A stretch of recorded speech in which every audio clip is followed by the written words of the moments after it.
నిరీక్షణ prayer house మరియు centre సంఘముల తరపున మహోన్నతుడైన యేసుక్రీస్తు నామంలో మీ అందరికీ నా వందనములు. ఈరోజు దేవుని వాగ్దానం 1 కొరింథీయులకు రాసిన పత్రిక 9వ అధ్యాయం 27వ వచనం. నా శరీరము నలగగొట్టి దానిని లోపరుచుకొనుచున్నాను. పౌలు తనతో పోరాడేది తన సొంత శరీరమే అని భావిస్తూ ఉన్నాడు. హక్కులు, స్వేచ్ఛలు వదులుకోవడానికి అది మొండికేసినప్పుడు అతడు దాన్ని నలగగొట్టి లోపరుచుకున్నాను అని చెప్తున్నటువంటి సందర్భంలోనిది. జీతం తీసుకోకుండా సువార్తను అందరూ వినడం కోసం తాను అన్నిటినీ సహించానని, అందరికీ దాసుడిగా చేసుకున్నానని, మితముగా ఉంటూ ఉన్నానని పౌలు చెప్తూ ఉన్నాడు. భావి కాలంలో కలగబోయే దేవుని మెప్పు అనే శాశ్వత బహుమానాన్ని దేవుని నుండి పౌలు కోరుకుంటున్నాడు. దానికోసం శరీర సుఖాన్ని, సౌకర్యాలను విసర్జించేందుకు సిద్ధమయ్యాడు.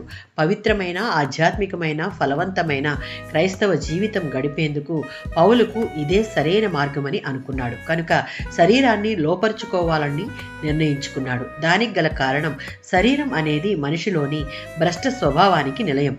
దాని కోరికలు, వాంఛలు తీరడమే దానికి కావాలి. అదుపులో లేని శరీరం ఒక మనిషిని తన అదుపులోనికి తెచ్చుకుంటుంది.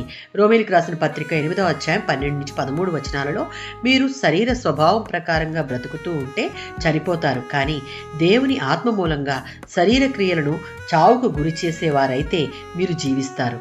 ఒకడు శరీర స్వభావంతో జీవిస్తే అతని గమ్యం మరణం.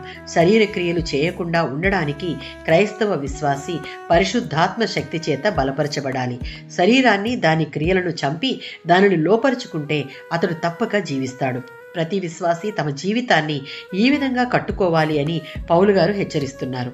ఆ హెచ్చరిక స్వీకరించి ఈ మాటలను అనుసరించి నడిస్తే శాశ్వతమైన బహుమానాలు మన సొంతం. ఆమేన్.